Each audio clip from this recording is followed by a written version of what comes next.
Poate cea mai tulburată regiune de pe glob, Orientul Mijlociu, are parte de câteva raze de speranță.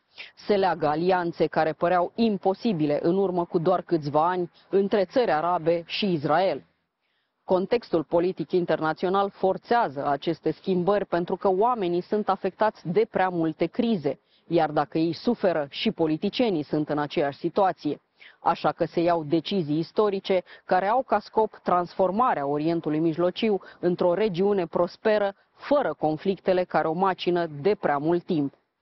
Reuven Azar este ambasadorul Israel la București și discutăm împreună despre toate acestea, dar și despre încă nerezolvata problemă israeliano-palestiniană. Sunt Cristina Cileacu, începe Pașaport diplomatic. Reuven Azar, Ambassador of Israel in Bucharest, welcome to Diplomatic Passport. Thank you very much for hosting me. Ambassador, there are some changes in the Middle East. Israel is cooperating now with the Arab countries. What used to be hate now turns into business. What leads to that change? What is the base of this change? Well, it's common interest in two words. Israel has become a center not only of innovation but also of defense against common threats. And the common threat is, very simply put, Iran. Iran is not only trying to acquire nuclear weapons, but has launched a campaign of violence in the region and is devouring capitals. It's taking over Syria, Lebanon, Yemen, Iraq. It is launching something that is becoming now more familiar here in Europe, drones and missiles. It is supporting terrorist groups all around the area. So countries that are concerned of that are coming closer to Israel. So it's common interests. It's not just business, but it's common interests. And that's the reason we are cooperating with Gulf countries, with Egypt, with Jordan, and with other countries in the region. We have dialogue basically with all of them. And this is a common threat, and we believe we can, together with the Americans, get to common solutions. Well, in this big picture, of course, we also have to talk about the Israeli relationship with Saudi Arabia that are, let's say, not in the open, but there is a feeling of a warmer relationship between your countries. In this new start of the Israeli-Saudi relation, where is the Palestinian issue still finding itself, if it's still on the list? Well, we've been, telling for decades now that although the Palestinian issue is an important issue, they are our neighbors, and we should try to seek cooperation and de-escalation, and hopefully also negotiation to reach a settlement. This is not the main problem of the Middle East. There are very deep problems in the Middle East that have to do, endemic problems that have to do with scarcity of water, with lack of governance, conflicts, very difficult conflicts that are pertaining in the Middle East, and people that are being oppressed everywhere. So I think that right now let's say the existential issues are different, and the main threat is very clear for many of them. Again, it's Iran. So we have to streamline. We have to see how we can work together in order to deal with those. So a lot of things are, being done on the ground, but or on the table. But some things are being done under the table, and this coordination is essential in order to secure our common interests. And this cooperation between Israel and the Arab countries to protect themselves against Iran, how should it work? What would be the best solution? What form of ruling shall Iran have in order to the rest of the Middle East to be safe? Well, we don't deal with the internal issues of Iran unless, there are protests like there are right now, that it's a call for every decent person in the world to intervene, to condemn the oppression against the people of Iran that want freedom. We have to think hard how we can do, what you can do as an international community to support the people of Iran. But besides that, I think it's very important that we put pressure on Iran, because, you know, for decades, many countries thought that if we, you know, make conciliatory steps toward Iran, the regime will change. And what we saw is exactly the opposite. It's becoming more and more extreme, a theocracy that has intentions of taking over, of exterminating countries. You know, it's crazy. So the only way out is to put more pressure on this regime. And the tools are there. For example, you have American direct and secondary sanctions. So we could imagine that we completely enforce, or the American administration completely enforce the secondary sanctions against the export of oil to Iran. What would be the result? I think that the Saudis would be much more cooperative when it comes to OPEC quotas, right? So I think we have an opportunity here. If we all agree that Iran is an aggressor, that it's oppressing the people of Iran, that is devouring countries in the Middle East, that is supplying drones to Russia that now are attacking Ukraine, we can unite to put pressure on Iran and make that regime either change or fall. But if we don't concentrate in doing that, it will never happen. So pressure is the answer. But since you mentioned the fact that Iran is delivering drones to Russia, I have to remind you of the request of President Zelensky of Ukraine that puts pressure on Israel, actually, asking for help, underlining the fact that Iran is actually delivering drones for Russia, and in exchange it could get the help for improving their nuclear project. How does Israel see this situation? Because so far Israel refuses to deliver what the Ukrainians are asking. Well, I think that Ukraine is in a very bad situation, especially because of the fact that it received assurances from the West when they renounced their nuclear weapons on their territorial integrity, and these assurances weren't met. And now Ukraine is being attacked by Russia. And with it sends it not only with Iranian drones, and it's being attacked, and there is no army in the world that is intervening in order to defend them, despite the assurances they took. So the situation is very complicated. Each country does what it sees best according to our interests. For us, the Russian invasion wasn't that much of a surprise, because the Russians invaded Syria in 2015 and became our neighbors. So we know very well what is it to live beside an army like the Russian army, with the capabilities that they have. We have to strike our balance, because at the end of the day, we need freedom of action in Syria in order to deal with the Iranian threat. That is very important to us. So we help Ukraine in many ways, but not necessarily in all the ways that Ukraine expects either us, you, or the United States or Europe to cooperate with them.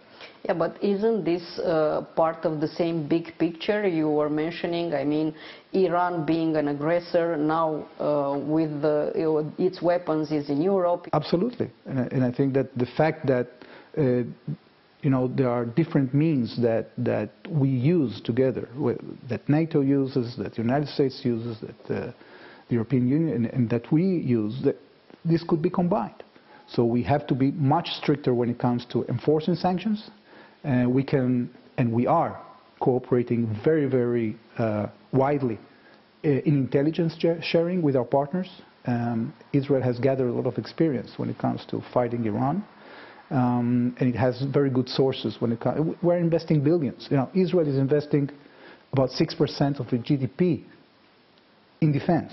So when it comes to resilience, when it comes to knowledge about the intentions of our enemies, I think we are very good partners of the United States and other NATO allies, and we are cooperating with NATO actually when it comes to the threat of drones and other cyber threats and other threats. The world geopolitics are shifting, we already said that, and in this big picture, the Israeli-Palestinian question remains a niche issue. Will Israel take advantage of this situation? How? I don't know. If you look right now in your country, in both sides, Israel and Palestine, the violence are increasing, racism is increasing on both sides. Well, we believe that the only solution for our situation with our Palestinian neighbors is first for them to recognize the Jewish state, the right of the Jewish people for a nation state of their own. And that is something that they haven't done since the beginning of the peace process or ever. Okay? When that is done and they accept us, then I think it will be much easier to reach a solution. The problem is that we have a huge amount of incitement and hatred and extremism in the Middle East at large, and these forces are also influencing what is happening in the Palestinian arena. So we are trying to deal with that by, first of all, demanding recognition, demanding fight against incitement, asking the Palestinian Authority to stop payments to terrorists, okay, and trying to expand our cooperation both on the security side but also on the economic side. So the government has been pretty liberal when it comes to building projects, economic projects in the West Bank, trying to supply jobs. So we are not taking advantage by neglecting the situation. I think we have an opportunity, especially following the Abraham Accords, to create more opportunities for the Palestinians. But they also have to figure out that this is an opportunity for them. So as a result of the Abraham Accords, they were offered all kinds of support. And they have to decide whether they want to engage with the countries that want to reach stability and build the Middle East, or with the forces that want to destroy it. Israel and Lebanon, it's something that it's a long history of non-friendship, and now it seems that is also turning towards better days. How come? Well, first of all, I think that we have a common interest in de-escalation and in taking use of the opportunity that we have offshore with gas reservoirs. As you know, Israel has already developed gas reservoirs, and it's highly benefiting from natural gas. First of all, for our own domestic energy, we actually don't suffer any energy crisis right now because 70% of our energy production is with natural gas. We are, of course, trying to switch to renewables as well, but we don't suffer a crisis. We are also exporting gas, both to Jordan and to Egypt. And through Egypt, we are exporting gas to Europe. So there is a common interest, not just of Lebanon and Israel, but also of the United States and Europe, to try to stabilize the region and take out of the ground whatever the nature has to offer, so we can all benefit. Also the Lebanese that are now having only 2 hours of electricity per day. Yeah. So we are happy that the Lebanese public put the pressure on Hezbollah that wasn't ready to advance with these negotiations because they don't recognize Israel. So I think it's a huge precedent because I don't think we have a precedent in the world in a situation in which two enemy countries are having a common economic agreement.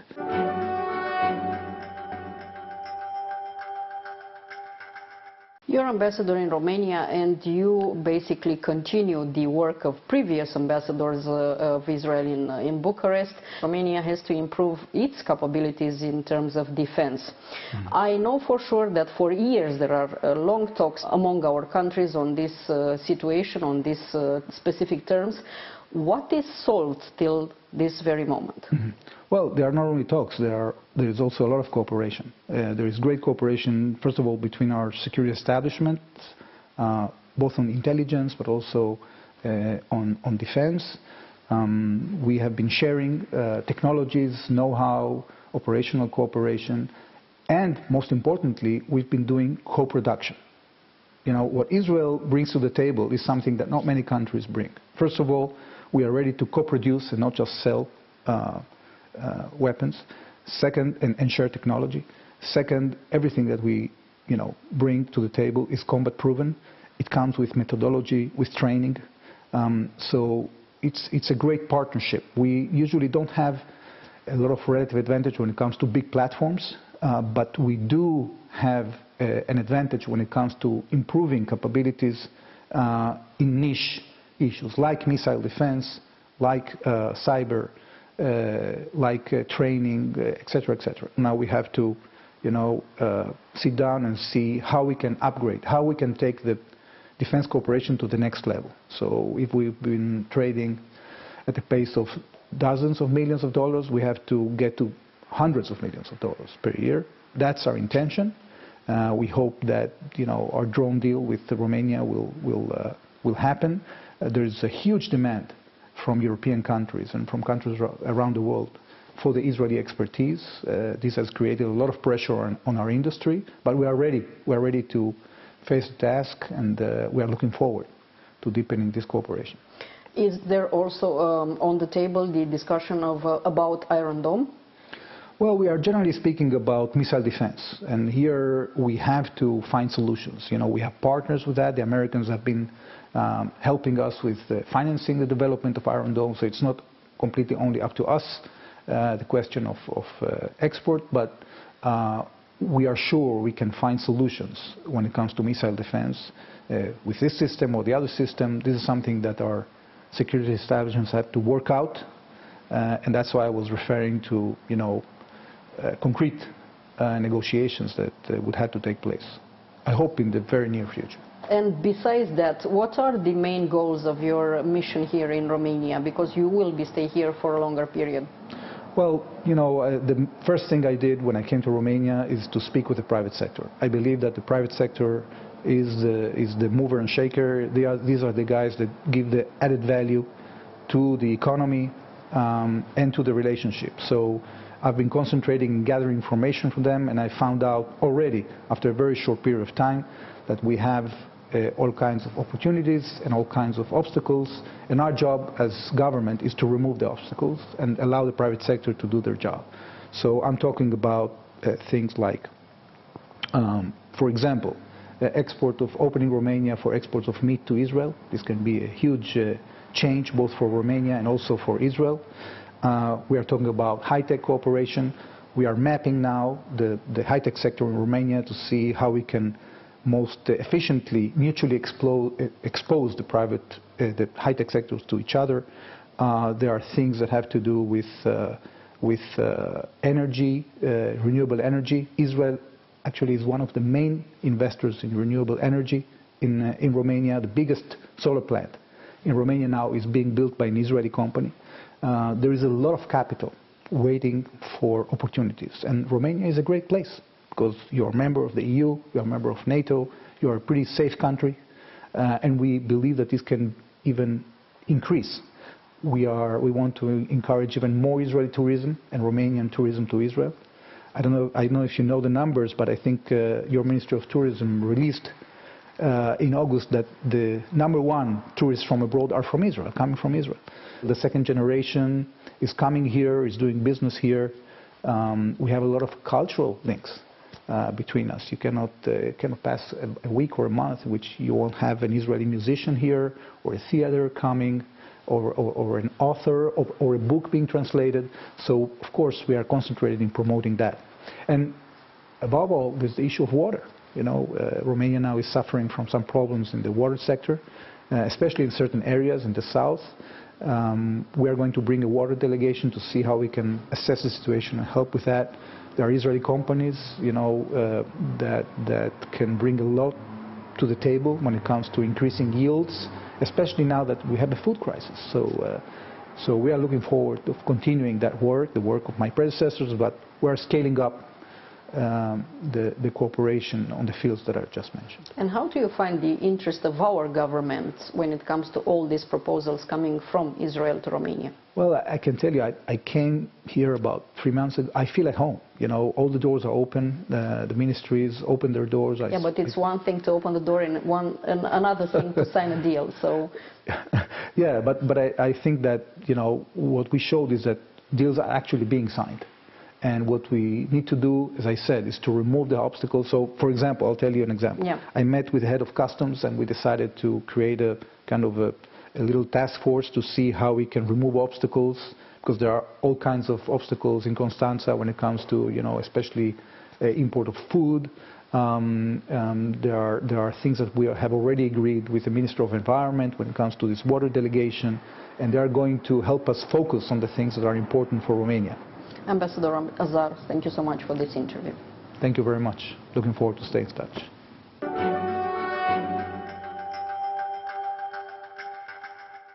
Atât pentru astăzi, dar rămânem în continuare online pe pagina de Facebook a emisiunii și pe contul nostru de Twitter. Revenim cu subiecte noi din lumea diplomației și a politicii externe, vinerea viitoare de la 11:30 și în reluare sâmbătă după miezul nopții. La revedere!